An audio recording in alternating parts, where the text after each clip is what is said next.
welcome to the Volvo Ocean Racing headquarters here in Alicante. It's the weekend. It's day 6 of this league, and that means that I am all by myself. My co-host, normally Niall Myant Best, inadvisedly left me all alone, which has allowed me to get up to all kinds of hijinks. So later on in the show, I'm going to be demonstrating why and how clouds have been wreaking havoc out on the fleet and leading to all of these crazy chopping and changes and lead changes. So we'll be stress testing that poor little model a little bit later on in the show. But first, remember, we always make a call out to the boats out on the water. So today I spoke to crew member TJ, or Tom Johnson, on Vestas 7th Hour Racing, and he had this to say about the impact of clouds on the racecourse. The impact of one cloud can be huge. I think that's pretty much what you've seen over the course of this race so far. It's been everyone's got their gains and their losses through clouds, and a lot of it happened. Like, a lot of it's happened at night where you can't really avoid them, or you've just gotten lucky and you've been a little higher on course and the boat behind you was a little lower and they just get whacked, or you poke through it just before it dumps or shuts down. So which means it dumps all the rain, or the wind there's no wind behind it. So yeah, I think the lead changes and the position changes and the losses and gains have pretty much all been, I'd probably be able to say, have all been clouds. So the boats might all be heading in exactly the same direction, but there's plenty going on out there. Let's have a look at the live positions as they are right now at 1500 European time or 1300 UTC. Turn the Tide on Plastic, the leader from the last couple of days, are still maintaining a 6-mile lead, so relatively stable, although they have lost a little bit of distance to boats charging in from behind. Now you can see that Turn the Tide on Plastic are a little bit further out on the east.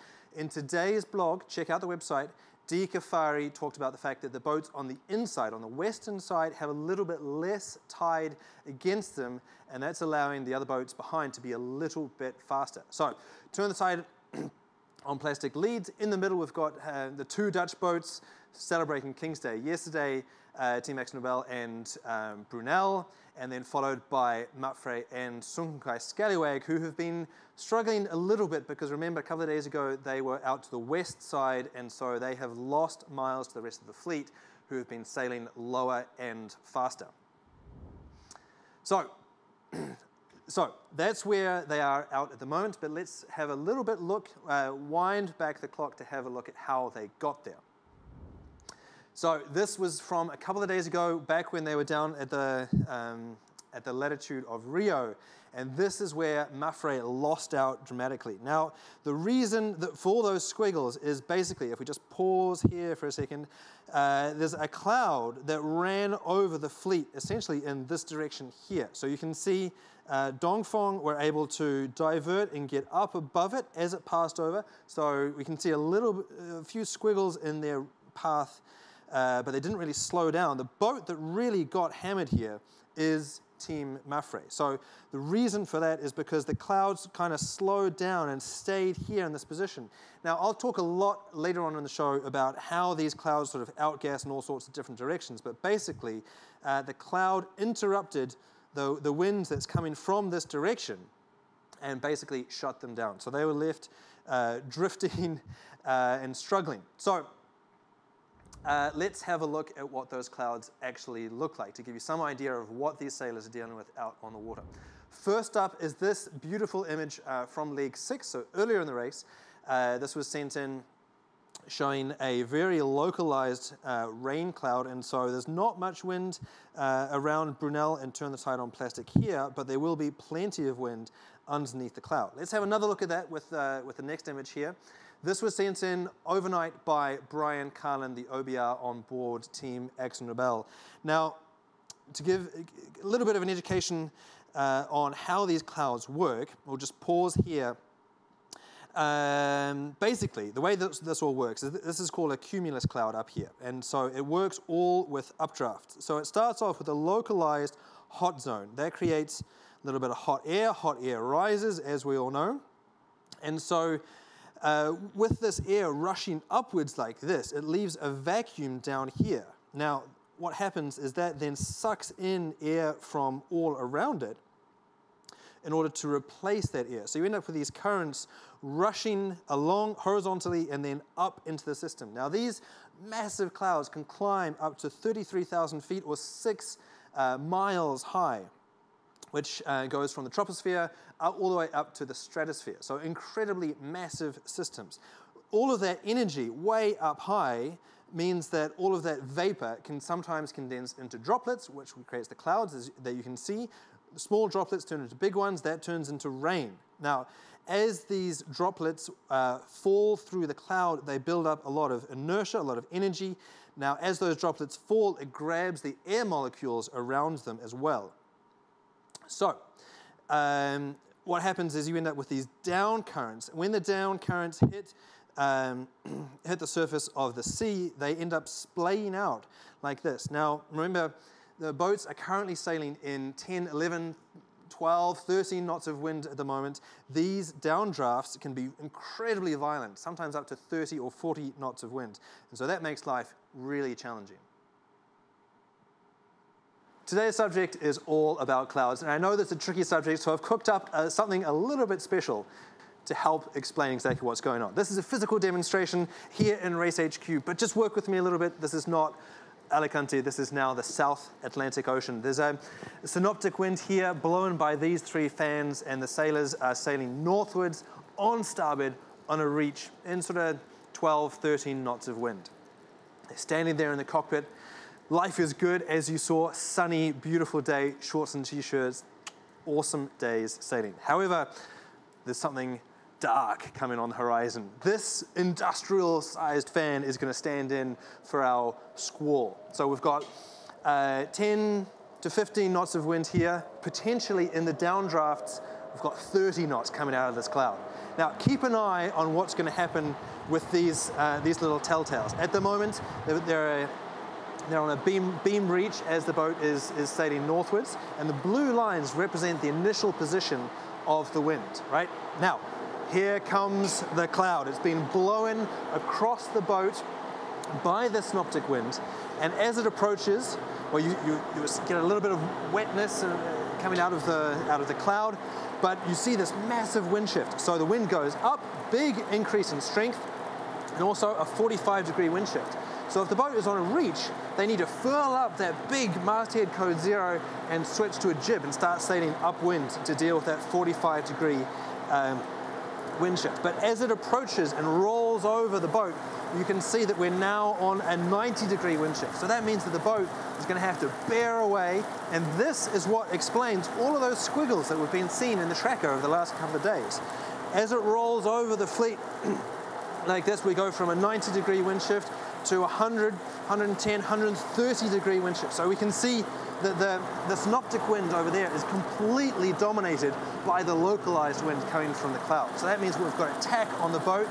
They're now sailing on port, potentially, but the cloud is still blown by the synoptic wind and is slowly moving away. Now, this creates a tricky period of transition, because I want you to keep your eye on the winds here versus the winds here.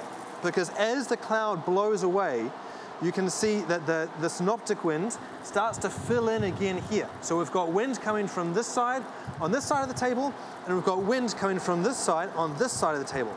In the middle, we've got all of this turbulent flow, and you can't sail in winds that are fighting each other. There's basically nothing left in the middle. And this explains the massive losses like that we've seen from Mafre, for example. If you've got a big cloud that slows down and fights the gradient synoptic wind for a long time, there can be literally nothing in the middle at all. So you need to wait until that cloud moves away completely, allowing the wind flow from the gradient to fill back in, and then you can continue sailing on your way north, licking your wounds and waiting for it all to happen again. Anyway, now I hope you understand the sort of the physical demonstration of what actually happens. Let's hear again from TJ as to what life is like on the water when this actually happens. Now, I know that it depends on the life cycle of the cloud, whether it's sucking or blowing, but can you talk us through the strategy about how you run away from them or how you use them to your advantage? Usually if we're kind of reaching like we are now, we don't want to deviate from course too much. So a lot of the time we end up kind of sailing straight into it and dealing with it. But you don't want to come up. If it's a long way away and you can see that it's growing, so if it's the top of it's rising, it hasn't started raining yet, and you kind of want to, you might start to hedge above it to try and get over it, so you can kind of, or it depends on which side. You know, if you can make bearing above or you can make bearing below, but sometimes they just line you up and there's nothing you can do, which usually ends up happening. So, and then when it's growing, most of the time we try to avoid it, but we can't. Yeah, for sure. So you've got about 12 knots of wind and you're doing 15 knots of boat speed or there or thereabouts. You don't have enough speed to get around them, so you basically just need to accept what rolls on top of you, right? Exactly, and then you don't want, and if you have to come up more than kind of 10 degrees or bear away more than 10 degrees, then you're in, you're starting to pay for it on your track and starting to actually sail slower. So, yeah. And sometimes they're not that bad. Sometimes you sail into it and cruise on through, and you don't have to furl, and it's okay. And sometimes there's a boat in front of you, and you can see what they're doing on AIS, and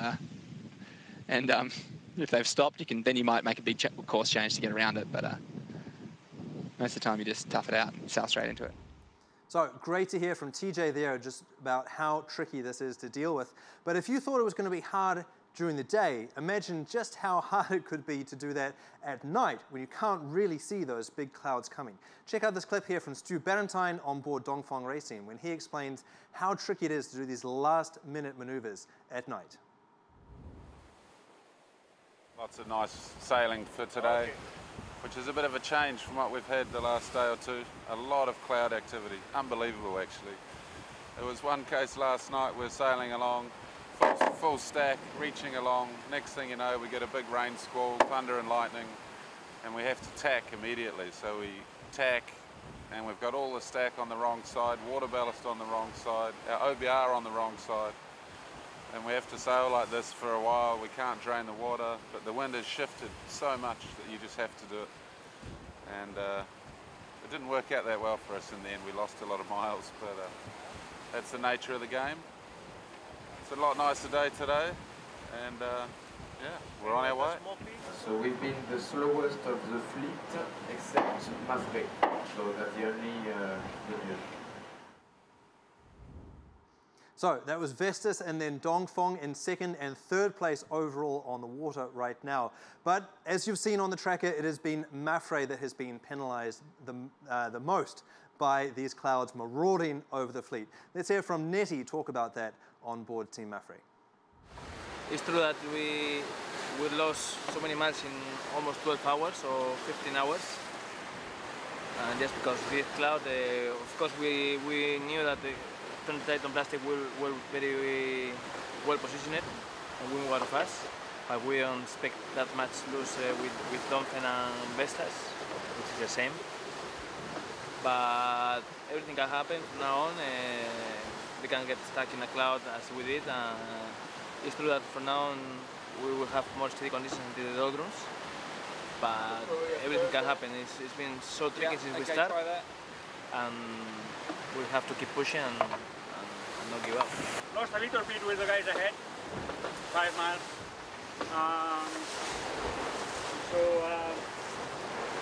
Lost 5 on shoulder tide, 6 on Vestas, 5 on Dongfang. So a closely fought competition out on the water, but we also have a competition right back here at home between you and I. This is the poster that you can win, all of you following online. This has been a poster signed by all of the skippers. It's one of a kind, it's beautiful, it's totally unique, and it can be yours. So don't forget, we have the competition that is running now. The way that you need to enter is guess the boat and the time and the date that the first boat will cross the equator. So the competition is live now. Enter as many times as you want in the comments on the video below, but you need to use these hashtag boat codes. So we've got DFRT for Dongfang Race Team, Mafre there, struggling in behind, Sunhunkai at the back at the moment, trying to make a move on Turn the Tide on Plastic that is making their way at the front of the fleet. So these are the codes you have to use. Hashtag VS11 for Vestas 11th Hour Racing. So the way, this is the reminder of the entire fleet, and the way that you use those codes is hashtag boat code, date, and then the time in UTC that you think that that boat will cross the equator. Now, the competition is live until the first boat gets within 200 miles of the imaginary line in front of them. So enter as many times as you want.